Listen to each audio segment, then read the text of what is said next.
Hello दोस्तों और मेरे प्यारे विद्यार्थियों, आपके इस यूट्यूब चैनल दी एस एन के स्टडी पॉइंट में आप सभी का स्वागत है।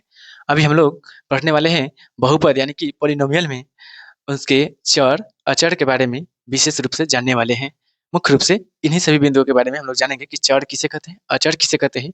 इसके पिछले वाले वीडियो यानी कि बीजगणित के परिचय और बीजगणित के मतलब ये बहुपद वाले भाग में हमने ये बता रखे हैं कि गुणांक किसे कहते हैं, बीजीय व्यंजक क्या होता है, बीजीय पद क्या होता है, इन सभी के बारे में विशेष चर्चा हो चुकी है।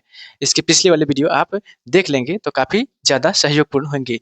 चलिए अभी हम लोग जानने वाले हैं क्या मुख्य रूप से कि इस पॉलिनोमियल में यानी कि अलजेब्रा में ही हम लोग पढ़ रहे हैं कि बहुपद में जो है एक क्वेश्चन लेते हैं और उस बीजीय व्यंजक से फिल इन द ब्लैंक्स यानी कि कुछ क्वेश्चन ऐसा है जो रिक्त स्थान वाले हैं और इसके हिसाब से मतलब इसे देख करके इससे रिलेटेड सवाल पूछा जा रहा है और इसमें से हम लोग देख करके इसको भरेंगे और हम लोग समझेंगे कि पद क्या होता है, पदों की संख्या कैसे काउंटिंग करते हैं, चर किसे कहते हैं, अचर किसे कहते हैं और गुणांक कैसे ज्ञात करते हैं, इसके बारे में समझेंगे, सीखने वाले हैं। चलिए तो अभी सबसे पहले इस क्वेश्चन को बनाने से पहले हम लोग चर और अचर के बारे में मुख्य रूप से जानकारी ले लेते हैं। किस चीज के बारे में? चर और अचर। चर क्या होता है? देखिए चर जो होता है यानी कि चर जिसको इंग्लिश में कहते हैं वेरिएबल, क्या कहते हैं? वेरिएबल। चर क्या होता है कि एक सांकेतिक अक्षर या प्रतीक होता है। ये सांकेतिक यानी कि अक्षर या प्रतीक होता है जिसका जो है मान अलग अलग स्थिति में अलग अलग होते हैं, मतलब इसका मान जो है बदलता है। इसका मान क्या होता है? बदलता है। चर किसे कहते हैं? तो चर वह सांकेतिक अक्षर या प्रतीक होते हैं जिसका मान अलग अलग स्थिति में अलग अलग होते हैं और इसका मान बदलते रहते हैं, उसे क्या कहते हैं? चर कहते हैं। क्या कहते हैं? चर कहते हैं। जैसे कि हम लिखें कि 4x+3, इसमें चर कहाँ है? तो ये x चर है यानी कि x का मान जो है स्थिर नहीं रहता यानी कि बदलता है। यहाँ पे x का मान 1 2 3 कुछ भी आते रहता है, इसलिए इसको चर कहते हैं। हाँ, यानी कि चर और भी एग्जाम्पल लेते हैं चर का कि जो भी सांकेतिक अक्षर है जैसे कि A B C D X Y Z, इन सभी को हम लोग क्या रखते हैं? चर के रूप में प्रयोग करते हैं। किस रूप में प्रयोग करते हैं? चर के रूप में प्रयोग करते हैं, यानी कि इसे वेरिएबल कहते हैं। इसके जगह अल्फा बीटा गामा और भी सांकेतिक अक्षर को लेते हैं और इसे वेरिएबल कहते हैं, यानी कि ये अज्ञात राशियां होती है।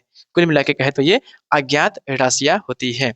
चलिए तो आशा करते हैं कि आपको चर के बारे में समझ में आ गया हो कि ये एक सांकेतिक अक्षर होते हैं जिसका मान अलग अलग स्थिति में अलग अलग होते हैं। अब आते हैं कि अचर किसे कहते हैं। अचर किसे कहते हैं? तो अचर किसे कहते हैं तो देखिए जैसे कि हमने लिखिए क्वेश्चन 5x+2, इसमें क्या है? ये तो x का गुणांक है यानी कि बगल में जो गुणा के रूप में रहता है उसे गुणांक कहते हैं। ये ABCD के अक्षर जो भी है उससे क्या कहेंगे? बीजगणितीय टर्म्स में जो है उसे हम कहेंगे क्या?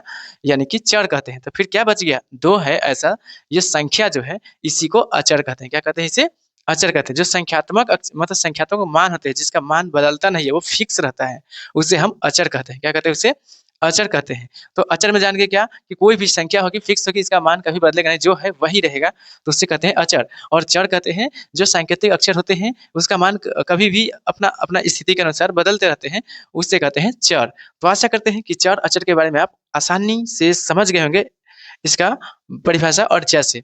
चलिए अब हम लोग आते हैं इस बहुपद के क्वेश्चन को देखते हैं और बनाते हैं आसानी से। देखिए क्या कहा गया, दिए गए बहुपद x³ + 7x² - 5x + 4y + 6, इसमें जो है यानी कि इससे संबंधित जो सवाल पूछी जा रही है उसको हम कैसे सॉल्व करते हैं। देखिए क्या होता है, सवाल ये है कि x² का गुणांक मतलब इस बहुपद को देखना है, इस बहुपद को देख करके मतलब इस बीजीय व्यंजक को देख करके और इस क्वेश्चन को बनाना है। तो इसमें जो है x² का गुणांक पूछा जा रहा है। तो x² कहाँ है?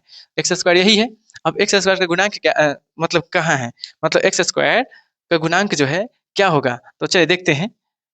x² का गुणांक जो है यानी कि x² का गुणांक कौन सा है? देखिए सबसे पहली बात 7x² लिखा गया है, 7x²। तो x जो है ये सांकेतिक अक्षर यानी कि चर हो गया।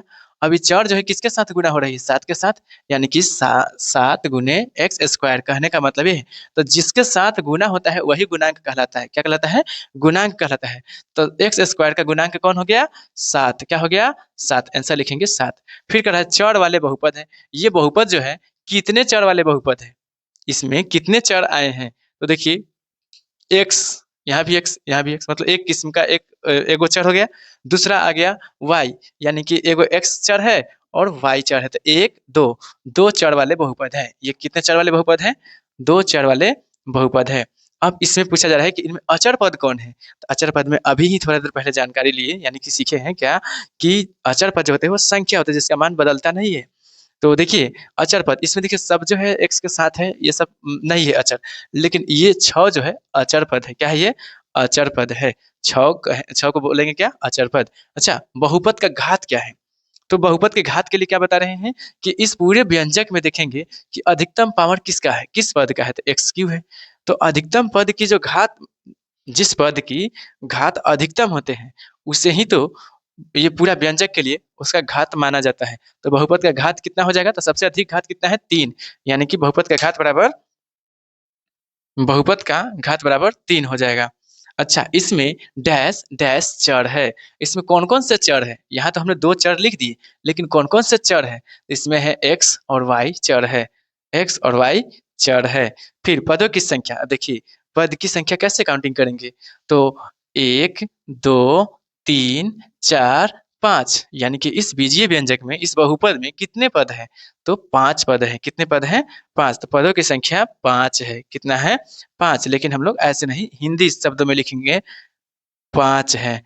चलिए, अब वाई स्क्वायर का गुणांक कितना है? सबसे पहली बात, इस बीजीय व्यंजक में देखिए, इस बहुपद में देखिए कि वाई स्क्वायर है पहले। यहाँ पे एक्स क्यूब है, एक्स स्क्वायर है, एक्स है, वाई है, वाई स्क्वायर तो है नहीं, वाई के पावर 2 कहाँ है? इसमें नहीं है, है ही नहीं। और पूछा जा रहा है क्या कि वाई स्क्वायर का गुणांक कितना होगा? तो जब इस लाइन में वाई स्क्वायर नहीं है तो वो संख्या है ही नहीं, तो जब नहीं है तो क्या कहेंगे? वाई स्क्वायर का गुणांक 0 होगा।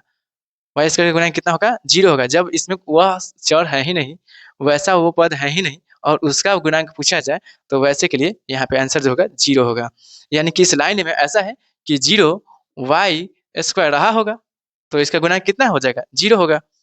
चलिए, अब क्या है? x का गुणांक कितना है होगा? अब सोचिए कि यहाँ पे इस लाइन में x कहाँ है?